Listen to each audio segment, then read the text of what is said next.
Que o ser humano é um animal contraditório por essência, disso eu não tenho a menor dúvida. A síndrome de vira-lata é acreditar que a grama do vizinho é mais verde que a nossa. E a síndrome do narciso é acreditar que o nosso umbigo ele importa mais do que o outro. E com base nesta contradição, vamos vivendo a vida, pois o que é o ser humano senão uma inconstância de imperfeições, de não saber exatamente aonde está e aonde quer chegar. E é sobre essa contradição que tanto se faz presente é que vamos tratar aqui neste vídeo. Então, vem comigo.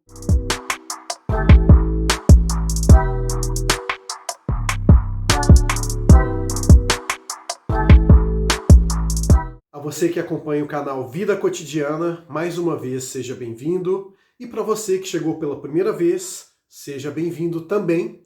E peço que se inscreva para fortalecer o canal, caso você goste desse tipo de conteúdo, ok? Vamos falar sobre a contradição existente entre a síndrome de vira-lata e a síndrome de narciso. Com certeza, você vai se identificar muito com ambas as síndromes, porque se você está me assistindo agora, muito provavelmente você é um ser humano, ou um alienígena, será?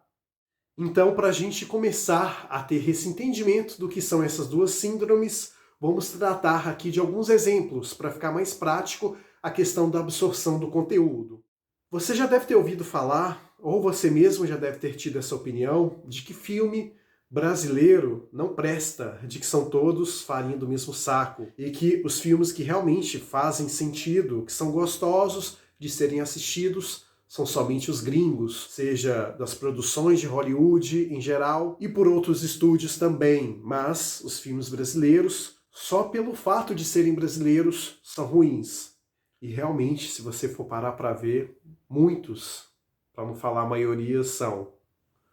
Mas o que eu chamo a atenção é o seguinte: nem tudo é tão ruim que não tenha nada de bom que possa ser aproveitado, e nem tudo é tão bom que não tenha nada de ruim que possa ser melhorado. E partindo deste pressuposto, a gente pode compreender que existem situações boas e ruins em ambas as partes. É claro que numa régua qualitativa, sempre vai pesar uma das partes, seja a parte ruim de algo ou seja a parte boa, mas, de alguma maneira, as duas polaridades estarão presentes naquilo. E eu quis trazer aqui esse exemplo, primeiro, sobre os filmes brasileiros e os filmes gringos, porque isso é o mais comum de ser observado. Realmente tem alguns filmes brasileiros que sim, eles são bons, que dá para você apreciar de fato. Da mesma forma, existem músicas brasileiras que são tão boas do que as gringas e assim sucessivamente.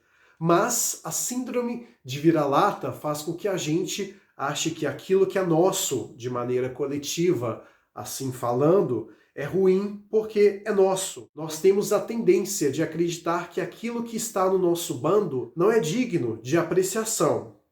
É claro que eu não estou dizendo para você achar tudo bom só porque faz parte da sua bolha, do seu bando, por assim dizer. Estou dizendo é que você deve fazer uma diferenciação sábia do que é bom de uma maneira estética falando, e quando eu digo estética, não estou dizendo simplesmente pela figura representativa, a imagem que aquela pessoa apresenta naquele conceito moral do que é belo ou não, não é isso, mas sim no sentido de algo apreciável. É isso quando eu digo de estética neste contexto. E da mesma forma, o que é de fora também, a grama do vizinho, ela nem sempre vai ser mais verde que a nossa. Eu trago esse exemplo aqui do cinema, também comparando que existem filmes estrangeiros que são horrorosos, que não são belos de uma maneira apreciável falando. E isso vale para qualquer outra coisa. O que eu quero dizer é que nós temos esse senso de a grama do vizinho é mais bela no sentido coletivo, agora quando trazemos para o individual, aí a coisa muda de figura. Aí o nosso ego tende a gritar e falar: não, você, pessoa, é melhor do que qualquer outra pessoa. Você é o indivíduo mais especial que existe na face da Terra.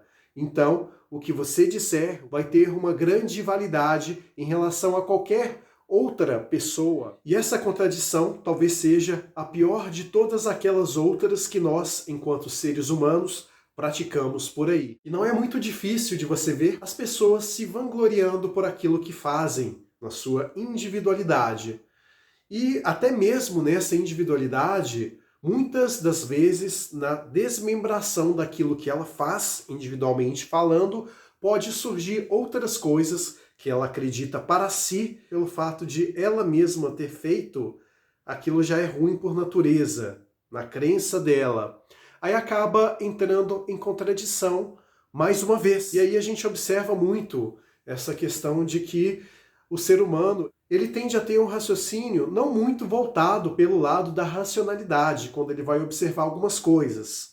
E aí você observa com muita clareza o lado emocional, às vezes falando mais alto, às vezes falando mais baixo, e assim causando diversas formas de fazer com que um pensamento ele saia de sintonia e torne aquela pessoa contraditória naquilo que ela fala.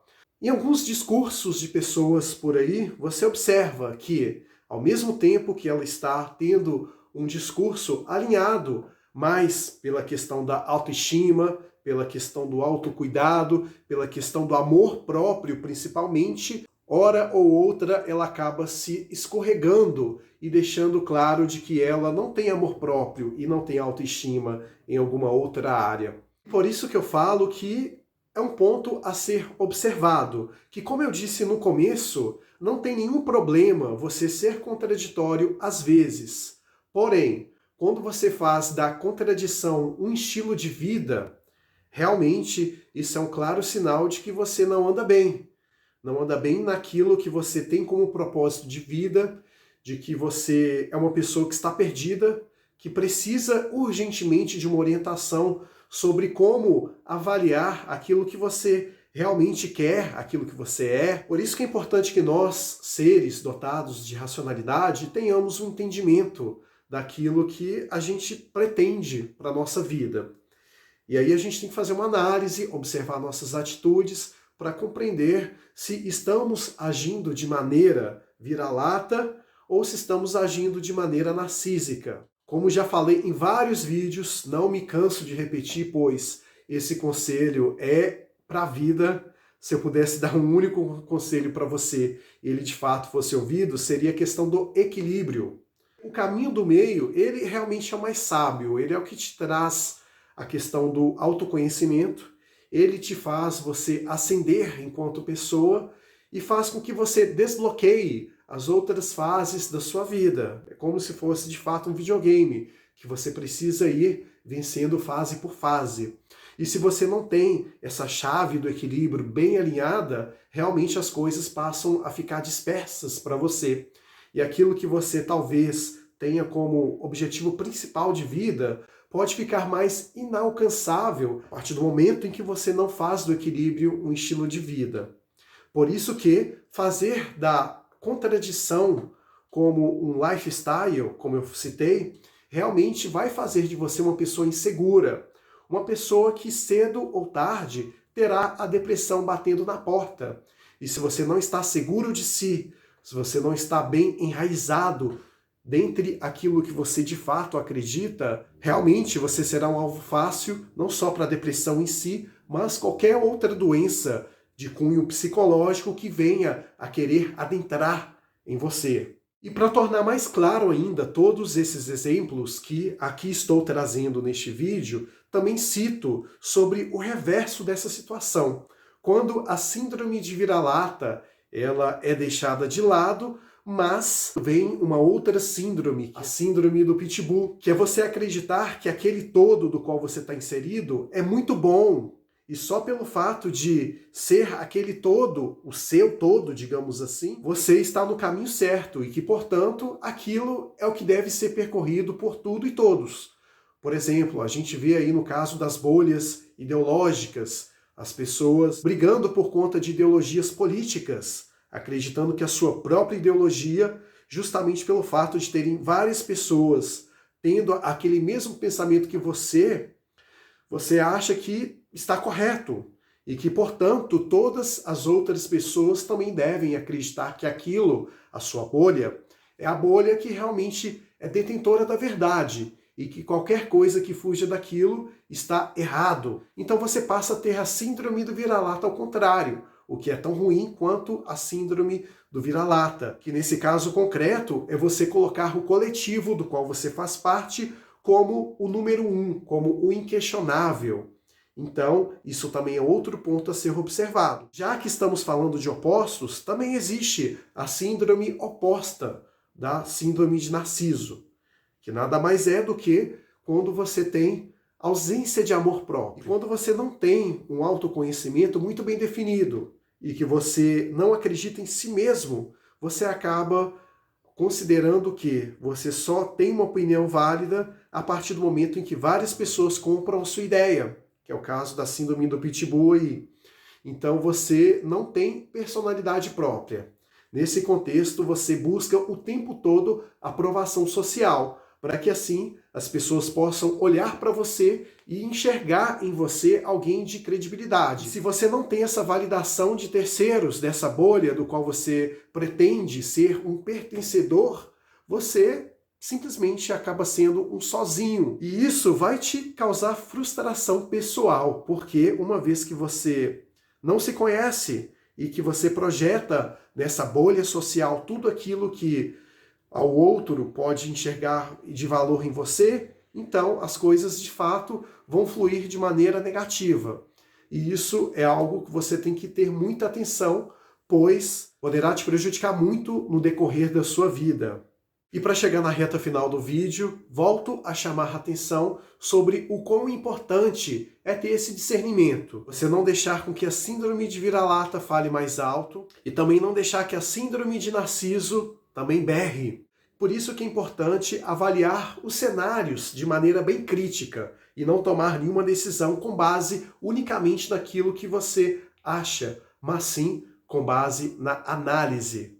Então guarde essa palavra, que ela fará todo sentido daqui em diante. A partir do momento que você usa a análise para tudo na sua vida, as coisas tendem a se apresentar de maneira mais coesa diante de ti, ok? Então o meu recado de hoje foi esse. Quero muito ouvir a sua opinião. O que você acha sobre esse assunto? Quais são os exemplos de síndrome de vira-lata que você pode citar, dos quais eu não citei aqui no vídeo? E quais também os outros exemplos da síndrome de Narciso, que também são relevantes para serem colocados aqui em discussão. Te agradeço por ter estado aqui comigo até o fim. Um forte abraço para você, te vejo no próximo vídeo e até breve.